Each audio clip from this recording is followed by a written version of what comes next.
മക്കളെ ഇന്നലെ ഓഗസ്റ്റ് മാസത്തെ കേരള PSC എക്സാം കലണ്ടർ വന്നിട്ടുണ്ടായിരുന്നു. അതിനകത്ത് ഓഗസ്റ്റ് 1-ന് 10th പ്രിലിംസിന്റെ 3ാമത്തെ ഘട്ടവും 4ാമത്തെ ഘട്ടവും നടക്കാൻ പോവുകയാണ്. പക്ഷേ അവിടെ ഞാൻ ഈ സിലബസ് ഒന്ന് ക്ലിക്ക് ചെയ്തപ്പോൾ പുതിയൊരു സിലബസ് ഇങ്ങനെ കണ്ടായിരുന്നു. അപ്പൊ ഞാനിങ്ങനെ നോക്കിയപ്പോൾ ഇതെന്താ പറ്റിയത്, 10th പ്രിലിംസിന്റെ സിലബസ് മൊത്തം മാറിയോ? അതായത് അവിടെ GK പഴയ സിലബസ് 60 മാർക്ക്, ഇവിടെ 40 മാർക്കേ ഉള്ളൂ. പഴയ സിലബസിലെ കറണ്ട് അഫയേഴ്സ് 10 മാർക്ക്, ഇവിടെ 20 മാർക്ക് കിടക്കുന്നു. അതേപോലെ തന്നെ സയൻസിലും പൊതുജനാരോഗ്യത്തിലും ഒക്കെ സിലബസിൽ നല്ല മാറ്റമുണ്ട്. അതായത് മാർക്ക് ഡിസ്ട്രിബ്യൂഷനിൽ നല്ല മാറ്റമുണ്ട്. ഞാനിങ്ങനെ പെട്ടെന്നൊന്ന് ഞെട്ടിപ്പോയി, ഭഗവാനെ സിലബസ് എങ്ങനെ മാറിയോ? പക്ഷേ ഒരു കുഴപ്പമില്ല. അതിന്റെ മെയിലിൽ അവരിട്ടേക്കുന്ന പോസ്റ്റുകൾ, അതായത് നോട്ടിഫിക്കേഷൻ വന്ന പോസ്റ്റുകൾ നമ്മുടെ 10th പ്രിലിംസിന്റേതല്ല.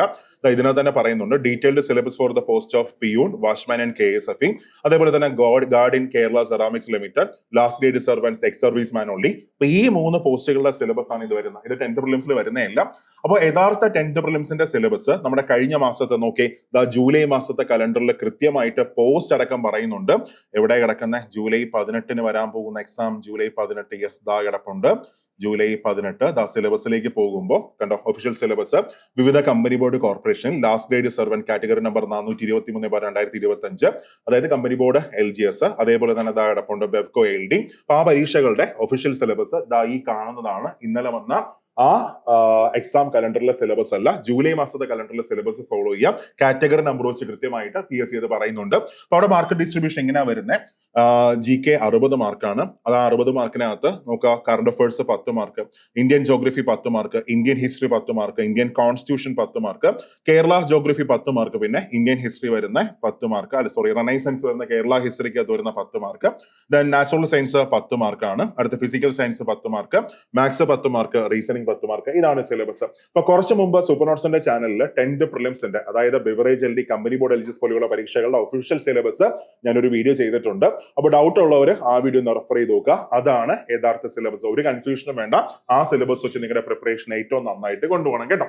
ഇനി മറ്റൊരു കാര്യം കൂടെ പറയാനുണ്ട്. ഇപ്പൊ കമ്പനി ബോർഡ് LGS ഏറ്റവും നല്ലൊരു ചാൻസ് ആണ്. 10th പ്രിലിംസിലെ ഏറ്റവും പ്രധാനപ്പെട്ട എക്സാം. ഇപ്പൊ നിലവിൽ തന്നെ ഏതാണ്ട് 2950 നിയമനങ്ങൾ അതിനകത്ത് നടന്നിട്ടുണ്ട്. ഒരു 3 വർഷം റാങ്ക് ലിസ്റ്റ് കംപ്ലീറ്റ് ആവുന്ന സമയത്ത് നമുക്കൊരു 3500 അല്ലെങ്കിൽ 4000 നിയമനങ്ങളൊക്കെ പ്രതീക്ഷിക്കാം. അതൊരു ചെറിയ വേക്കൻസി അല്ല, ഏറ്റവും വലിയ വേക്കൻസിയാണ്.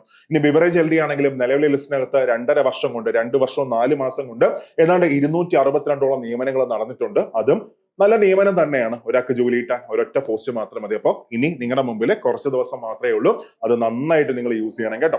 അപ്പൊ ഇനി നിങ്ങൾക്ക് ഈ നിങ്ങളുടെ പ്രിപ്പറേഷൻ ആയിട്ട് പ്രധാനപ്പെട്ട ഹോട്ട് ടോപ്പിക്കുകൾ വേണം, അതിന്റെ ഫ്രീ നോട്ട്സ് വേണമെങ്കിൽ ആ പ്രീമിയം നോട്ട്സ് ആണ്, ഏറ്റവും നല്ല നോട്ട്സ് ആണ്. നമ്മൾ സൂപ്പർ നോട്ട്സിന്റെ ടെലഗ്രാം ചാനലിൽ 10th പ്രിലിംസിന് വേണ്ടിയിട്ടുള്ള ഫ്രീ നോട്ട്സ്, 50 പ്രധാനപ്പെട്ട ടോപ്പിക്കുള്ള ഫ്രീ നോട്ട്സ് നമ്മൾ ഇട്ടിട്ടുണ്ട്. ആ നോട്ട്സ് നിങ്ങൾ യൂസ് ചെയ്തോ. സൂപ്പർ നോട്ട്സിന്റെ ടെലഗ്രാം ചാനൽ ഒന്ന് ഡൗൺലോഡ് ചെയ്തോ കേട്ടോ. മാത്രമല്ല ഒരു കാര്യം കൂടെ, ഇപ്പൊ സൂപ്പർ നോട്ട്സിൽ ബക്രീദ് ഓഫർ നടക്കുകയാണ്. അതായത് 27, 28, 29 തീയതികളിൽ സൂപ്പർ നോട്ട്സിന്റെ ഏതൊരു കോഴ്സ് പർച്ചേസ് ചെയ്താലും ആദ്യത്തെ 250 പേർക്ക് ഫ്ലാറ്റ് 20% ഓഫ് ഉണ്ട്. അപ്പൊ ഞങ്ങളിലേക്ക് ജോയിൻ ചെയ്യാനുള്ള ഏറ്റവും നല്ല സമയമാണ്. ഈ അവസരം പാഴാക്കണ്ട, നന്നായിട്ട് പഠിക്കുക. അടുത്ത വർഷം റാങ്ക് ലിസ്റ്റ് വരുമ്പോൾ അവിടെ നിങ്ങൾക്ക് നിങ്ങളുടെ പേര് കാണാൻ പറ്റും. All the best.